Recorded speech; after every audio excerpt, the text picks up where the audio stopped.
she's had an illustrious career, not only as a rector, but also as a academic and also as a police officer. Wow. A retired captain, is that correct? Yeah. Yep. And so she has also written a few of my favorite books. One of them she'll be talking about today, but also Preaching Black Lives Matter, which is another, I think, fantastic book.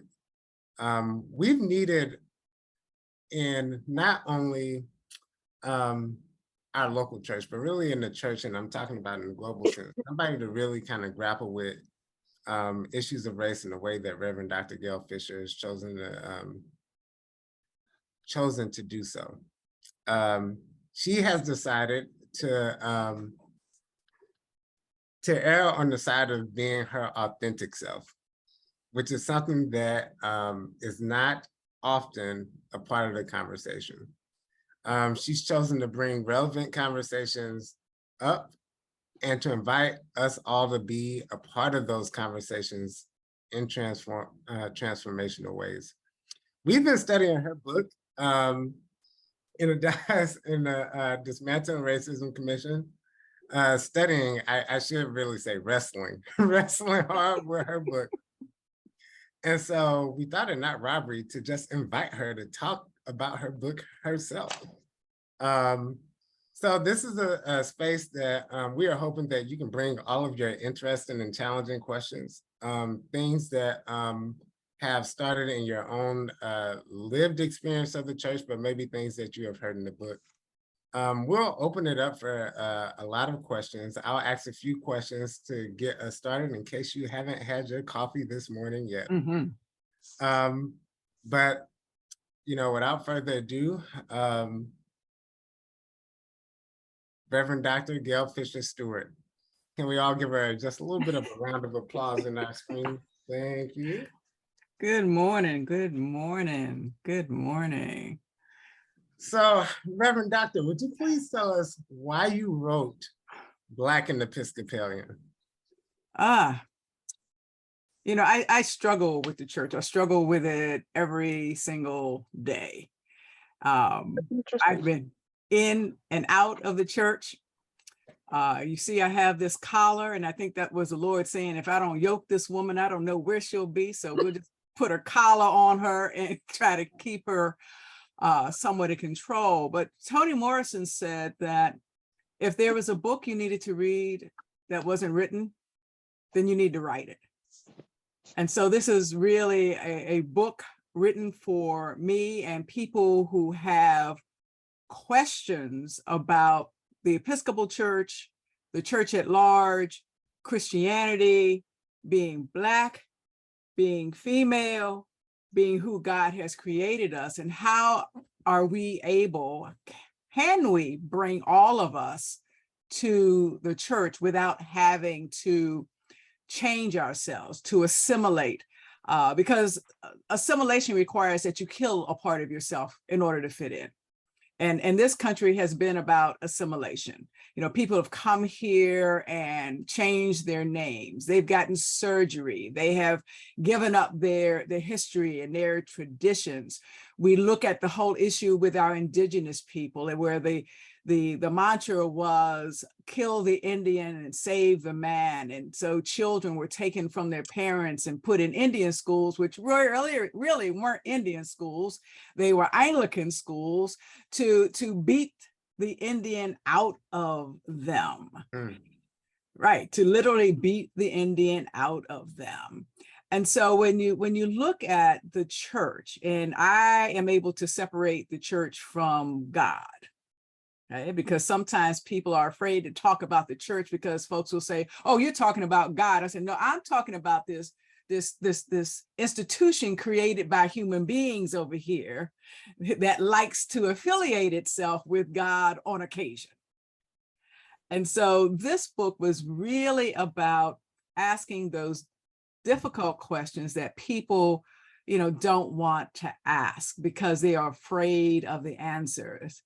And I remember being in a webinar on church and the music, Black church and the music. And so the moderator was said, on occasion, Black folks like a little sauce with their music.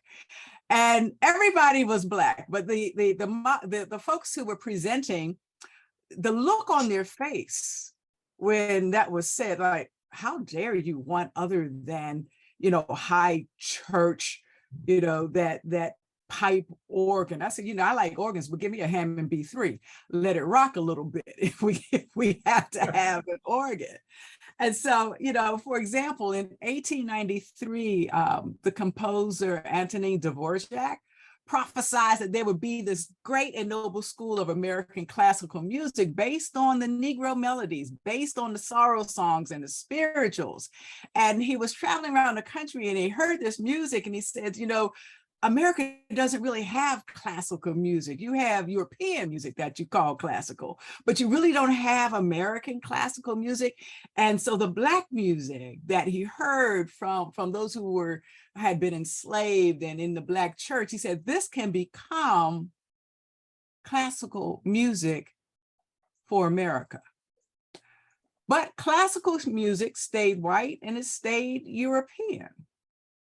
And white composers such as Aaron Copland and Virgil Thompson and Leonard Bernstein maintained that there was no American music of consequence before 1910. So just off our music,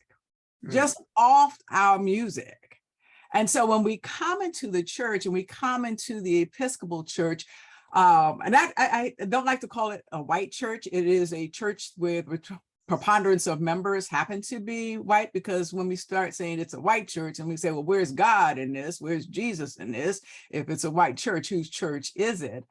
When we think about that and the music that we have, and when you try to bring in music of different cultures, we set it aside on special days or special months, as opposed to, why can't we just have this all the time?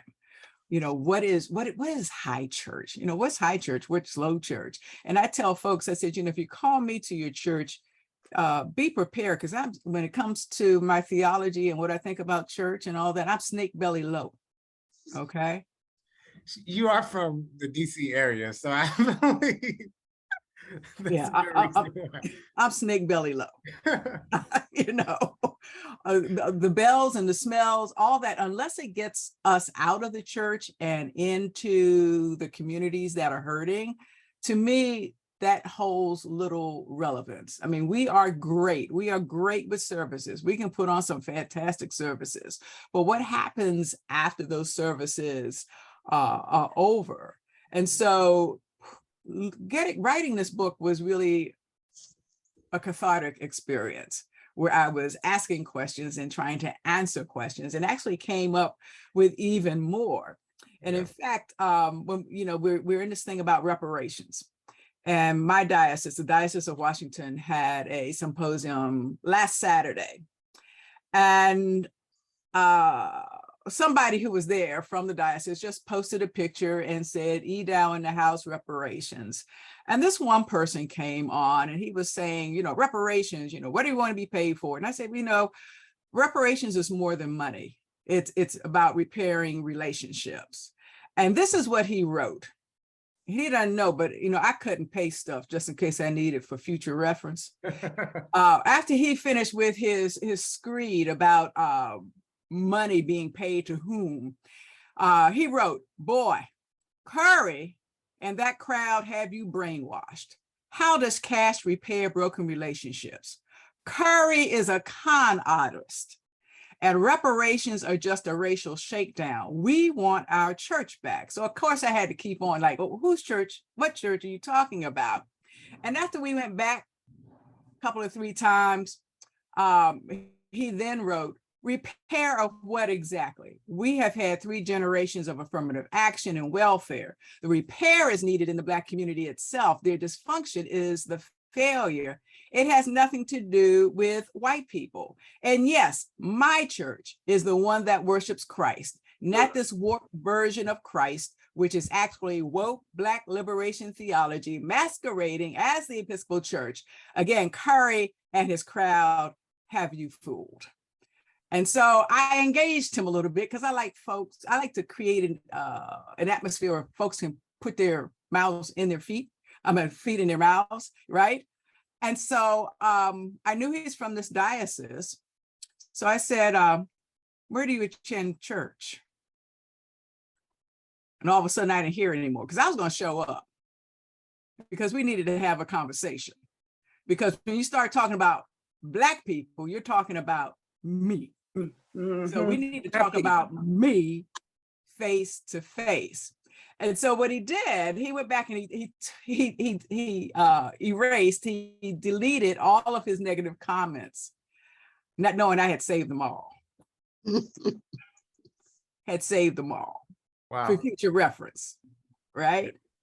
And he came back with this one comment: who exactly will pay for these reparations, and to whom exactly will they go? So he realized, okay, she wants to know where I go to church. She just might show up. So I need to, back this down a little. But the thing is, as we look at the Episcopal Church, he's not the only person in the Episcopal Church who thinks that way. And if we think that these thoughts are a minority, we fool ourselves. And so, yes, I wrote this book to convince myself that I need to stay and assist the church in becoming what it says it wants to be. That it is not a place where we can hide from the world. It is a place where we engage the world and make sure that each and every one of God's creatures has their fair share from God's creation. And my question is that so difficult? Or why is that so difficult? And so it's recognizing that even though we've had apologies in 2006, for slavery and segregation, and we've had any number of covenants that have come out and resolutions from General Convention about racism and eliminating white supremacy.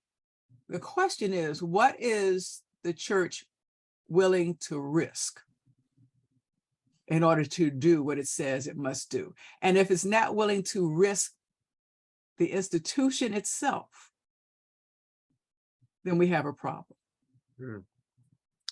Yeah.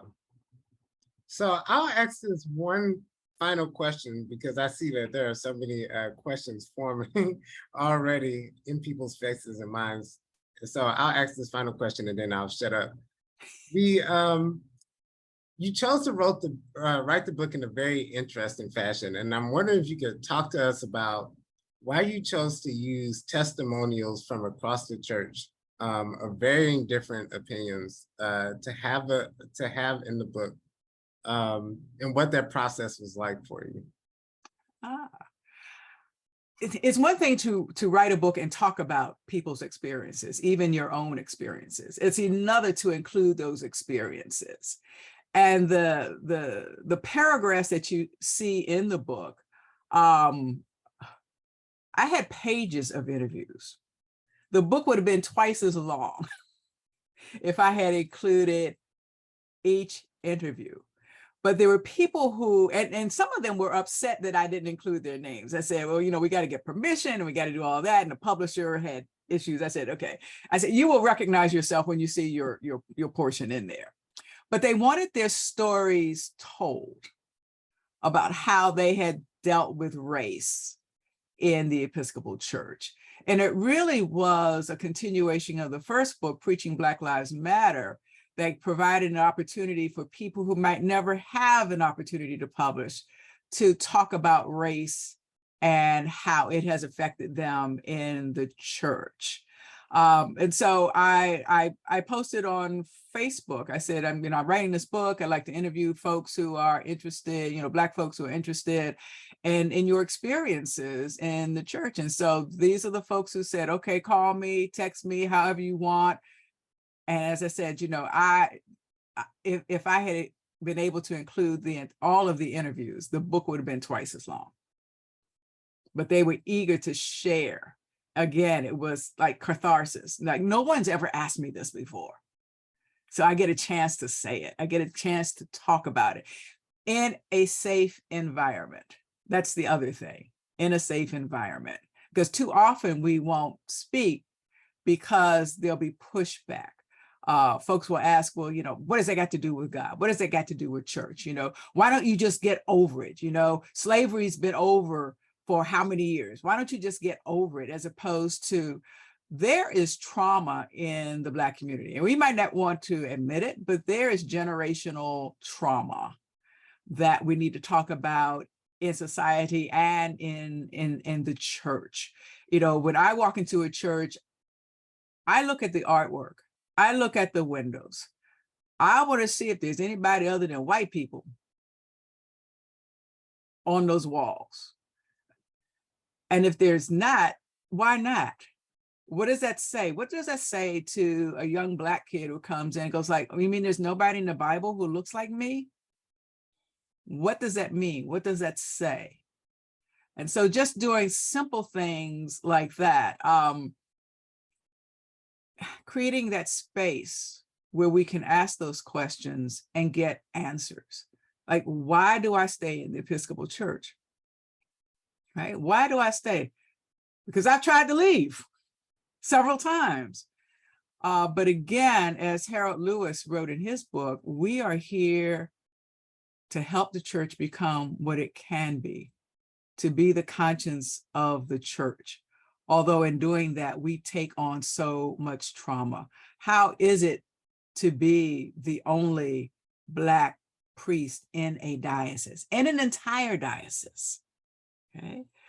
If you are a Black priest and you're called to a predominantly white church, are you called because they really want you, or they're saying, okay, we're not racist any longer. See, we got our Black priest, so we can't be racist. How is it to be a Black bishop in this church, knowing that there is, except for Haiti, there is not a predominantly Black diocese? How is it to work with a staff that is all white unless you come in and totally change? Where can you ask those questions? Where can you get answers where you're not made to feel like something's wrong with you? After all, when you're consecrated, when hands are laid on you and you are ordained, you ought to be able to fit anywhere.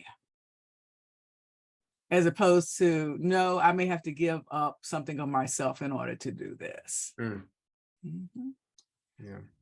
So I want to invite individuals who have questions to be able to offer their questions up. Rena has did the right thing by raising her digital hand. So I invite you to put your digital hand up if you have a question, or you can type your name in the chat. Just so we can kind of organize it. But please, Rena, go ahead. Unmute, Rena. I'm being all obedient, but so I'm Rena Chitran. I'm with the commission, but and I think I've been to your church, if it's St. Luke's Episcopal in DC. Yeah. I lived in DC and I went to school in DC, and I'm going back to DC in 4 years, so I'll come visit.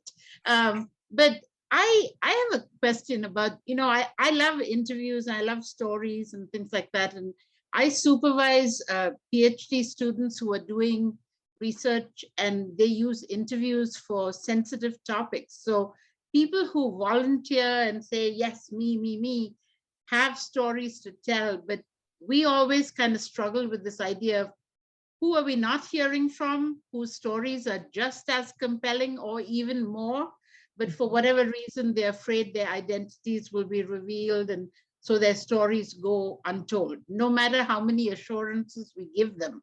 Mm-hmm. So did you have any, experiences along those lines or anything? I was curious.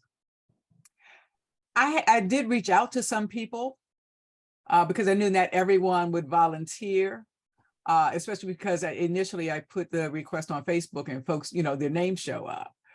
So there were folks that I reached out to, and also had a small focus group of folks and where I asked, what would be the problem with telling your story? So, regardless of how many conferences we have, how many books we have, there are always people who we need to hear from. but we won't hear from unless we intentionally ask them or make that space safe for them. So you're absolutely correct. I mean, there are plenty of stories out there. And if we want a complete story of the Episcopal Church, because everybody's talking about we need a complete history of the Episcopal Church and everything it's done, going back to 1619 and Jamestown and the Anglican Church, then we need to reach out to folks who say, you know, no, I just want to come to church on Sunday and after that leave and go home, you know? But we need to hear those stories if we're going to have a complete history. It's no different than having a complete history of this country and folks crying out that it's, you know, critical race theory and you can't teach it in school. We're just saying we need a complete history. We're not leaving out. We just need to fill in the blanks that you all did not want to have. And until we get that, then we're being told that we don't have a history worth learning. You know, our kids go to school and they don't have a history worth learning. I teach Bible study and we're looking at Paul's letters, and I'm bringing in the African-American view on Paul. And every time I bring up somebody says, well, why we've never heard of that person. Where has that person been? I said, it's in history, in the book, but we're not taught that. You know, and so unless people whose histories have been left out do the teaching, it's not going to be taught. Thank you. Others.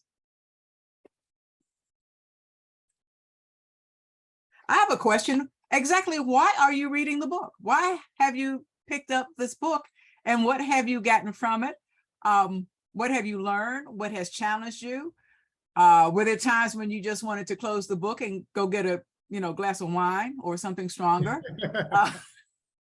You know, because it is a tough read. It is a tough read. And as I was preparing for today, and you go back to the book and you pick it up and you say, oh my God, I need some more coffee. Did I write this? Where did I get this from?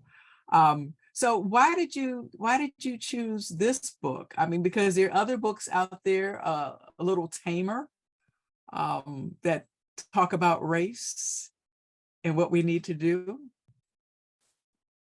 I see Kurt. Kurt put his hand up. Well, Shug's hand was up. Shug, where's Shug? Okay, Shug, where's your hand, Shug? There you go. Well, Shug never takes the easy route, so this was perfect for me. However, there was a point where I read the book, and as I was reading the book, and I thought, maybe the title could have been Black or Episcopalian, because, and I don't mean any disrespect with that, but I'm saying for me, there's been times when I had to,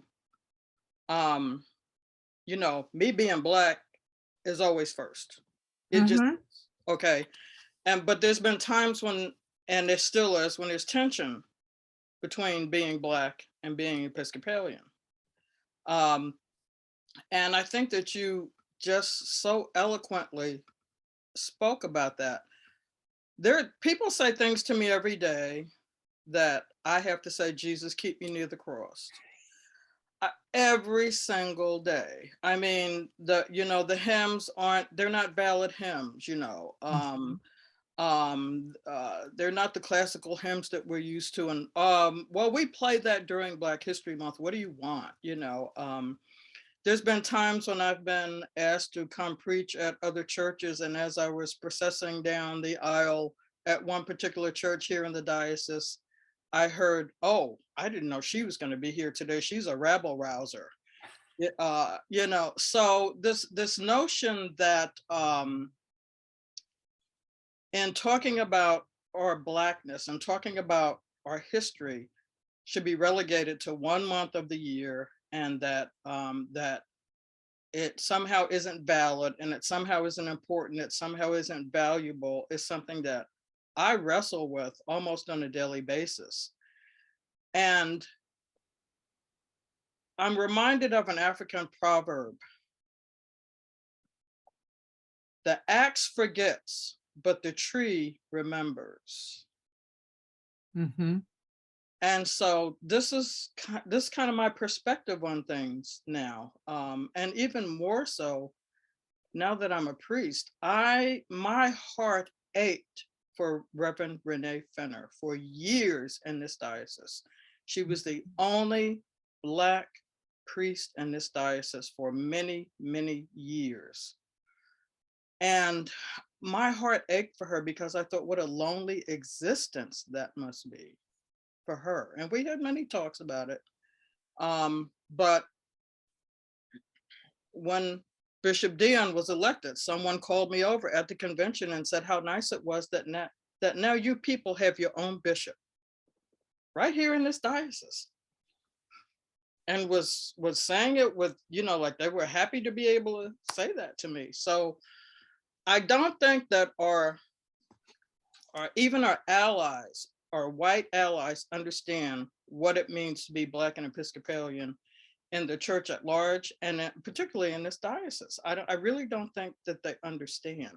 Mm-hmm. And if one more person tells me that we're venting, I don't know what I'll say.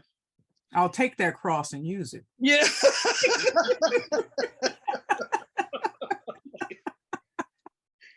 So, it's just grappling with so much. And some of what you said in here was so poignant to me. And again, it comes down to, I just have so much swirling in my head right now, but it comes down to what you said here. What is the cost of not being who God has created us to be? Who are we as Black Americans and who are we as Black Christians, Black Episcopalians? Mm-hmm. And how do you live with that? I guess what I'm trying to get to is how have you learned how to live with that tension? Because I'm not doing so good with it right now. And, you and I have spoken about it. I'm not doing so good with that right now. And I find myself pulling back, and I don't want to do that. Mm-hmm. Mm-hmm. It is difficult. And as Erin said, I'm authentic. I'm going to preach what I'm going to preach. I'm going to teach what I'm going to teach. And although I was at St. Luke's, which is a historically Black church, one Sunday they came in and whole frontal was kente cloth. Right? Like, what's going on? I said, we Black. We're Black. That's what's going on. We're Black. I said, tell me what all this stuff means in the church. And if you can't tell me what all this stuff means, then I can bring in something of us. And if someone tells me, well, we don't want you to preach Black, I say, well, then you don't want me to preach. Right? And so it's the more we talk about it, and not be afraid of offending white folks. Okay? Because I've heard too many folks said, as we have this discussion on race, we must be humble, we must be this. I said, oh, you're trying to tell Black folk to be quiet. You're trying to tell Black folk that instead of telling their truth, you want to control us and what we say and how we say it. As opposed to, if we're going to be in this church, and after the Civil War, we left this church in droves because it was the church of the enslaver.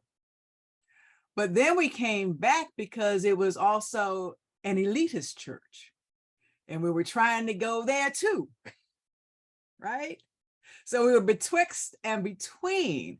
And sometimes we have to ask ourselves exactly, why are we Episcopalian as opposed to AME? Absalom and Richard, they were friends, right? We could have gone But we went that way, Absalom went that way, and Richard found AME Church. Why is it that if we have a revival on Saturday night, we're standing up, hands in the air, hallelujah, da-da-da, and then Sunday morning we come back like this? What happened between Saturday night and Sunday morning? Why is it that we don't create liturgies that lift up everybody? Anybody who comes in our church should be able to see themselves in the liturgy, in a prayer, in a hymn, somewhere. In the book, I talk about this African-American woman who came to a funeral at St. Luke's. And afterwards, she came up and introduced herself to me. She said, well, I knew the service was going to be this similar, Roman Catholic all my life. She said that, but there was something different about it. There was something different. And she says, and it didn't dawn on me until you went behind the table to celebrate the Eucharist. And she said it was the first time she had ever seen herself in the liturgy of the church. So how do we ensure people who come and see themselves as opposed to leaving themselves at the narthex and becoming something else? Okay. So it's by trial and tribulation. It's just figuring out who I am and what I'm going to be. And if folks don't like it, they just don't like it. Dr. Gayle, I wanted to, I did want to answer your question about why we chose your book. Okay. Mostly because I chose it. I want to let other people know why I chose it. So, and this falls in line with so many of the things that you said. Much of our conversation about race in the church falls in euphemistic lines. We have these wonderful phrases that I'm not sure mean anything to anybody because they have, in some ways, been impoverished by their own niceties. Reverend Gayle, I love you, and your book is tough. It says things in a very candid way. And I think that if we are ever to move into a place of significant healing, we have to tell the truth. If we're ever to love each other authentically, we have to be able to tell the truth to one another in terms of what our experiences are and what our vantage points are. And your book did this in a really powerful way. I was struck not only by the way that you kind of talked about your own experiences honestly, but then you incorporated other testimonials, different vantage points from the church where people agreed and disagreed, right? Like they not all the perspectives were monolithic. There were, a variety of different opinions. And I think that the church today is that, right? It's a place full of variety of different opinions. But what is always true is we always need to be able to tell the truth to one another in order to move to any kind of space of healing or reconciliation. And so to me, to tell the truth and to tell the truth candidly is an act of love. And so that's how I saw this book. I saw it as a loving book, right? Not in a way that we typically think about love and that it kind of brushes our feathers and makes us comfortable, but the type of courage that's at the root of love that invites us to tell the truth to one another. Thank you. Thank you. Go ahead. Kurt? Good morning, and thank you. So Aaron kind of stole my answer. The impertinent answer to your question was because Aaron told me to read the book, so that's why I read the book. But man, yeah, it was tough. It was a tough book, and I will say, I guess I'm embarrassed that I'm still constantly surprised by learning things like parishes kept slaves so they could pay their clergy in tobacco. I shouldn't be. I've read enough by now that I shouldn't be surprised by that stuff, and yet I am. I was surprised to hear that this seeming asset of the Episcopal Church called Via Media actually was a tool of compromise, and it wasn't an asset in a certain period in our history. I recalled thinking, as I read your book, that I'd read an earlier book about the Anglican Church and the Episcopal Church, and heard a quote in that book sort of speaking of the asset of our history and our prayer book as being something that wasn't just made up yesterday. I go to this church and I feel like I'm part of something that has existed and wasn't just made up yesterday. But in fact, it was made up. It was not made up yesterday and does not include you, you know. And so that's a lot of what I was grappling with. And you very lightly touched on this idea of why do you stay in the Episcopal Church? And I couldn't shake that as I was reading it. And I wonder if you feel hopeful, because I did not feel hopeful as I read your book about our church. And I wonder to what extent you feel hopeful. I have to have hope, but hope is not that kind of everything gonna be all right without us doing something. And so the more people who discuss, the more people who challenge. Renee put on here, does so much of why we are Episcopalian, not AME, pertain to the vestiges of internalized oppression. Well, let's talk about internalized oppression, okay, and what that means, and how do we get over it. Let's talk about colorism in our Black churches, because when we're going to talk about race, we need to talk about the majority white churches, the majority Black churches, the majority Latinx churches. We need to talk about all of them and what it means. And so there is some internalized oppression. This was an elitist church. And if I'm trying to move up into the Black middle class, then I will join this particular church because, our songs are high. We don't shout. When you ask people about what it is to be Episcopalian, it's a bunch of, we don't do this, we don't, and no, tell me what you actually do. Well, we're not loud, we're not this. No, tell me what you actually do.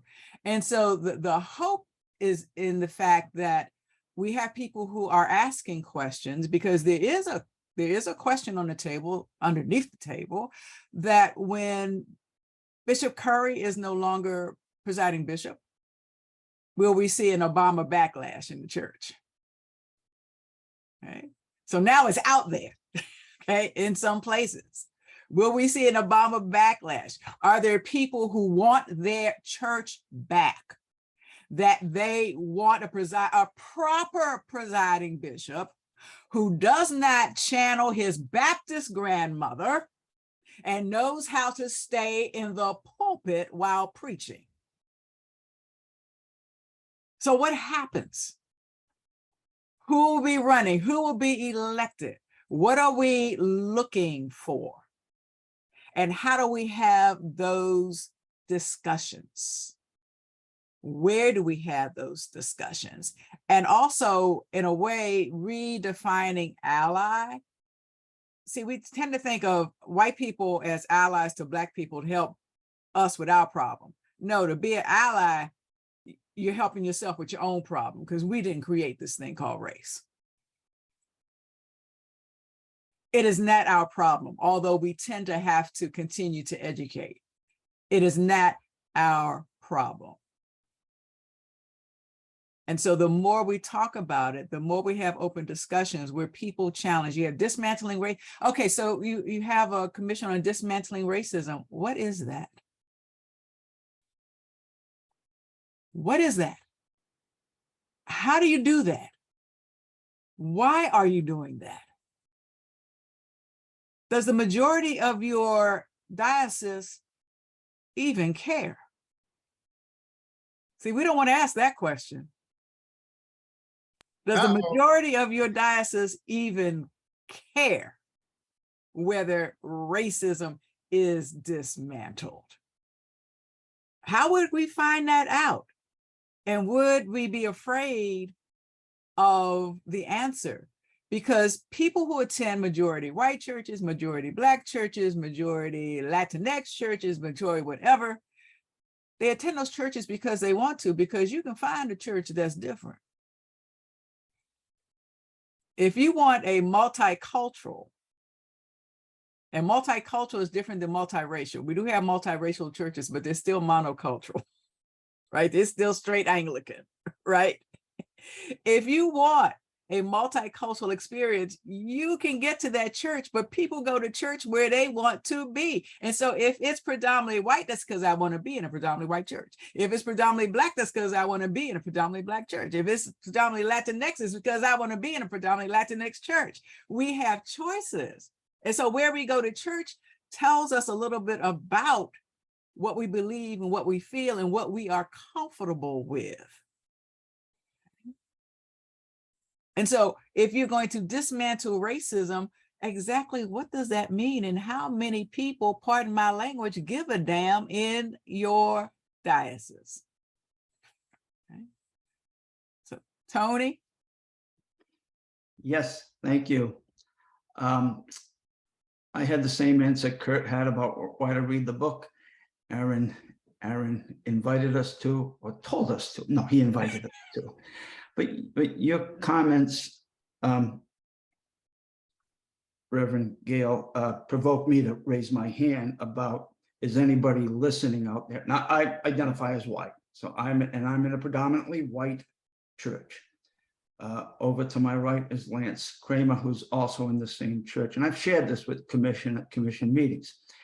I picked, so the real reason I picked this, well, I trust Aaron, but I'm continually looking for what can I say to my white siblings at St. Timothy's that will expand the narrative and bring the church to a greater scale of understanding, a greater scale of knowing and empathy, and then maybe hopefully engagement.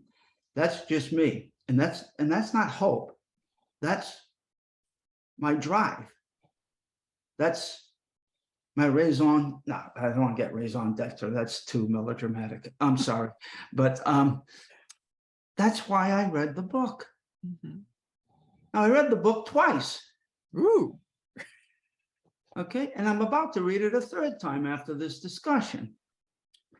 The first time I read it, in the beginning, and I love your word authentic, Reverend. I love your word authentic. I'm going to be authentic and open with you all because I got nothing left anyway. When I first started reading the book, I said, should I be reading this book? Mm. Am I intruding on the Black experience? Where am I in this book? What should I be getting out of this book? I mean, I felt I shouldn't be here. So that left after a while. And then I learned a lot from the book. The second reading, I learned I have some new messages to bring back to St. Timothy's. I have some new words to bring back. That's exciting for me. I mean, even Black Lives Matter, you had a paragraph or two on Black Lives Matter in there, and Black Lives Matter is about relationships.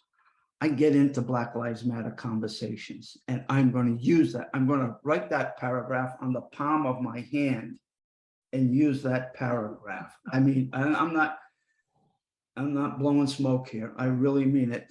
Now,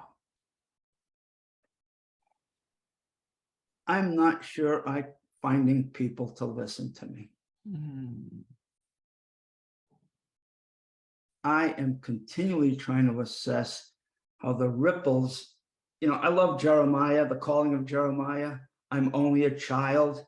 No, you're not a child. I will put words in your mouth. Well, I'm looking for God to put words in my mouth, and so that there'll be the words that will get heard. This is I'm not a person of, I'm white, I'm a white man, I'm heterosexual, I'm able, I've got all the agency identities here. So I'm speaking from a white perspective here completely, a white power perspective. But I don't want to leave. My wife and I have talked about leaving St. Timothy's to go to Holy Communion. But that's a diverse church. That's got stuff going on and everything. We say no. I'm going to stay at St. Timothy's and I'm just going to keep working at it. It's God's work. The outcome is on God. It's above my pay grade. I'm going to keep working on it. And I'm going to stop talking. I've taken too much time, but your book has helped me a lot. Not only in content, but in courage. Okay, I'm not going to stop talking. We read this book. Our group, we have a racial justice team at St. Timothy's, and it's not a small one. I mean, we got some chutzpah going on. We got some energy going on. And we read Vivian Gibson, a local author's The Last Children of Mill Creek. We read both of a subcommittee read both of them. And we came back because we wanted to do an all church read. Okay. Now we've done an all church read before. We find the book, and at a Sunday, we bring a cart full of books into Mass, right by the baptismal font. And our priest, our rector, blesses the books in front of people in every service. Then we go out to the gathering space and we start handing out the books and signing up people. And we get 50 people. That's a lot of people for us to be at a book read. We normally get only 10 or 12. We chose Last Children of Mill Creek. Black and Episcopalian. We just decided it's too tough for the church. We get 5 people to come to the thing. We did it. We don't have the courage yet. We don't have the words yet. We don't know yet what to do about it. But someday we'll do Black and Episcopalian or a book like it at St. Timothy. So I'm done. I overstopped. Well, thank you. Thank you for that. And thank you for reading. And it'll be through people like you who you're being authentic. You're telling how difficult it is. You're telling how many times you've read it and the difficulty of getting other people to read. But as long as there are voices like yours, that brings up the hope. That keeps us hopeful that we can change. Because one thing we've noticed, we have sacred ground and we have anti-Black circles. We have all of this. But we won't ask ourselves the questions. The folks who come and read, the folks who come and participate, that's the choir. That's the choir. It's the folks who won't come, who don't think it's important. I'm here at church. I'm just trying to get my brownie points with the Lord so I can go to heaven. That's all I'm concerned about. So it's also part of how we teach, how we preach, how we form that needs to also change. And do we have the wherewithal? Do we have the courage, as you bring up, Tony, to do those things? Or are we more concerned with, well, I know the budget is $100,000. And so if I do this, then I'm not going to have money. Therefore, we have a problem in the church. When I went to St. Luke's, I asked them and they thought I was crazy. Well, they think I'm crazy anyway. I said, do you want pablum or do you want solid food?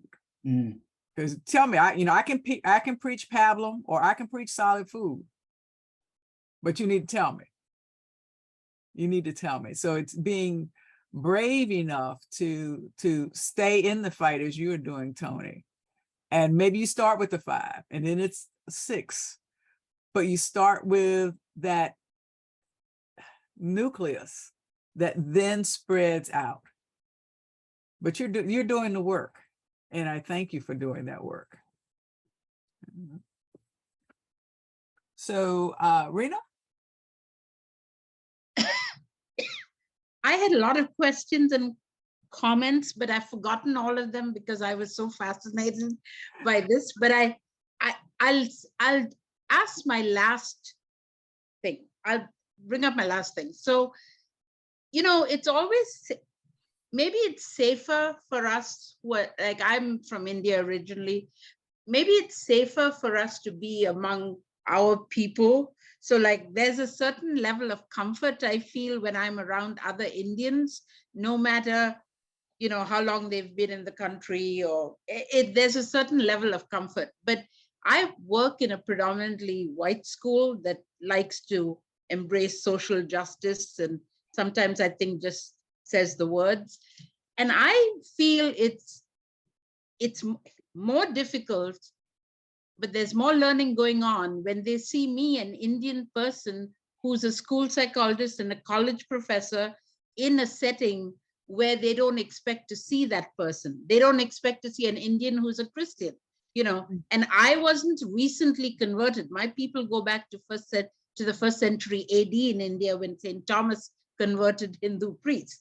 Okay, so it's good for them to know, here's an Indian, here's a Christian, here's a woman, here's somebody who's not good at math, who doesn't run a Dunkin' Donuts, who's not working in a motel, all those stereotypes. And so being in a place like that, I think, allows me the opportunity to be with people who are different, but for them to learn from me as well. So, so that comfort I can still get when I get back among Indians or people of color, actually, I have to say. It doesn't really have to be just Indians. So I'm not sure if I'm communicating, but I think there's a lot of opportunities for learning and interaction and change when you get among people who are not like you. My mother, when we moved here in 1970, used to wear the Indian sari all the time, and she hung out with other Indian women, all of whom wore saris and spoke in Indian accents, and everybody was afraid to approach them, and they would say, oh, Americans are not friendly at all, and because I was 17, they seem friendly, but they don't let you in. And because I was 17, I believed her. But then as I grew older, I realized, you know what? If you're standing around in your Indian outfits and speaking in Indian languages and smelling of curry, sorry. If you're doing that, people are going to be more afraid to approach you. It's up to us to reach out and move out into the larger crowd. And as I grew older, that's what I did, and I did not have that experience of Americans not being friendly at all, So I think it takes change both ways. It does take change. And if we're going to be honest about this whole race thing, there are all shades of people who are not Black, right? And they are more accepted than American-born Negroes. Okay, right? And that's something that we have to acknowledge. And when we look at, as let's see, as Kia says in her post, being raised in historically Black churches gave her a soft place to land, being around people who were like you, and did not cause her to question her denomination. The thing about Black religion, it has always been a protest religion. The Black church has always been a protest church, even though we might not have always been out there. But we have to let people know that Christianity did not start in Europe. Christianity, the Africans who came over on the slave ships did not learn Christianity when they got on these shores. Christianity was in Africa. And so when we came over, we brought Christianity, Islam, and traditional African religions. And so when we got here, we put all of that together. We go to seminary, they have a nice little term that we syncretism, right? When you start mixing stuff, we have always mixed stuff. because we needed to mix stuff to hold our souls together. And it almost seems that when we stopped mixing stuff, when we tried to fit in, because American Blacks always trying to fit in, we have to fit in. We go to school, we go to work. Whites don't need to fit in. But we have to fit in if we're going to succeed. And so when we stopped doing those things that held us together, when we stopped having that protest religion and became something else, then we lost part of who we were, who we are, who God calls us to be. And so folks can put fancy titles, names, and call it syncretism. We just say, no, we have to pick what holds us together. We put it together, and you might not like it, but it's what kept us body and soul together. It kept us in a mindset that, no, we know the difference between the gospel that the enslaver preaches and the gospel that we know. And the more we encourage people to explore, and that's why the book talks about Black Methodists and Black Catholics and AMEs and Pentecostals, because we can't afford to separate ourselves. We can't afford to. And so we need to cross those boundaries, cross those lines to keep us body and soul intact in order for us to survive and to continue to survive. And as we look at our young people who look at folks my age who say, you know, we thought you handled all of this. And we go, okay, well, we kind of let the ball slide. They are looking for more than protest in the streets, because they said, oh, we've learned white people will let you march until you don't have no feet no more. So the protests have to be on one side while we actively engage the systems that cause us to, in a way, hate ourselves. Family, we have time for one more question for the good Reverend Doctor. Does anybody want to take that? If not, I do have a really good question, but I want to allow space for us. Sugar, I thought I saw your hand up. Well, you did, but I wanted to defer to the good gentleman, Aaron, since we have. I will say one thing quickly. You asked a question earlier about whether or not people give a damn, and I think that people only give a damn when one of two things is present: either they feel threatened in some way, or they really, really care at some visceral level. And so this is what I'm struggling with as missioner of racial reconciliation, and that's RE/conciliation. And justice in this diocese is that there are people, I've had people from 3 different congregations tell me we don't have a problem with racism in our congregation. And I said, why not? And they said, because we don't have any Black people. So, so clearly, like, I would have to say that those people really don't care about what I'm trying to do as missioner or what the diocese is trying to do as an entity. So that has shaken me to my core this morning about whether or not people really give a damn. And you having asked that question points out to me why I'm having some of the struggles that I'm having in doing this work. So thank you for that. You're welcome. You're welcome. So an interesting thing that we oftentimes hear, but really don't get a definition of, and I'm really interested in what your definition of this is, Reverend Doctor, is the phrase beloved community. We use that a lot in the Episcopal Church. We, of course, take it from the legacy of Dr. King, but we really have a vast array of different definitions, how we define it, what that looks like. And so I'm just interested if you could talk about if you have a particular vision of beloved community, and if you could share that with us. Right now, it's a smokescreen. Mm. Let that sit a minute. Let that sit a minute, right? It's a smokescreen that keeps us from doing what we are called to do. Right? Because we hear we love each other. Love. If it's not love, it's not about Jesus. And I said, wait a minute, let's go back to this whole thing called love. What kind of love are you talking about? Define love. Because for us to fix this got to be tough love. This got to be in your face love. This has got to be up on the cross kind of love. And we don't want to do that. So we talk about beloved community. There's little dissension that we would discuss about in the church. We have audits. We had one earlier. We had one in 2020 where the leadership staff also gave testimonials. What do we do with that information other than put it in a drawer somewhere? Right? So we use these things as smoke screens to really do nothing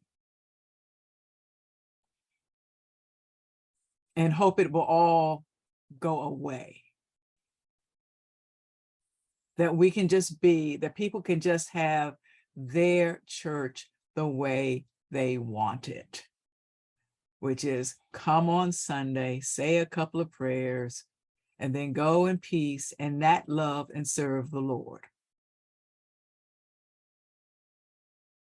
So until we have more people who are willing to call out, like if you're going to have the beloved community, then you have to, the community has to represent the community. And how does that happen? In a church that is predominantly white and wants to remain that way. Because if the Episcopal Church wanted to do something about race, it could have done it a long time ago. But the work is too difficult. And so for some predominantly white churches, if they get one Black family, then we're okay. But when we get 10 Black families, now we got a problem. Okay. And so the more we have people who are willing to speak out, to be authentic, to ask, why is it we only have African-American hymns in February? Why is it we only have Latino hymns in Hispanic Heritage Month? Why is it we only see the LGBT trans flag during June? Why isn't it just part of who we are? Then beloved community is just a smoke screen to keep people from asking the difficult questions.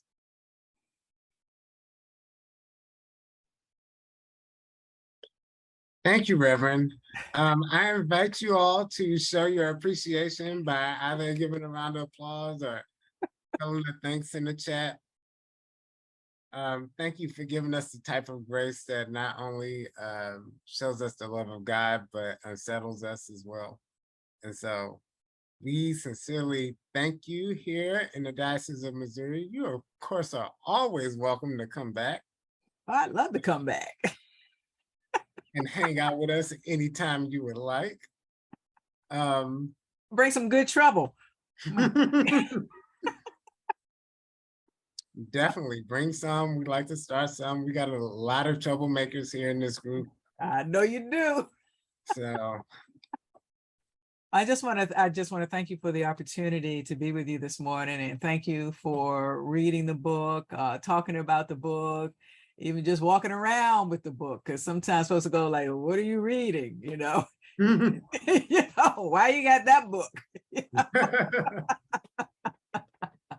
So I wish you all well, and I'm here for you anytime. It has been great to be with you, and great that you are engaged in this very, very difficult work to create heaven here on earth.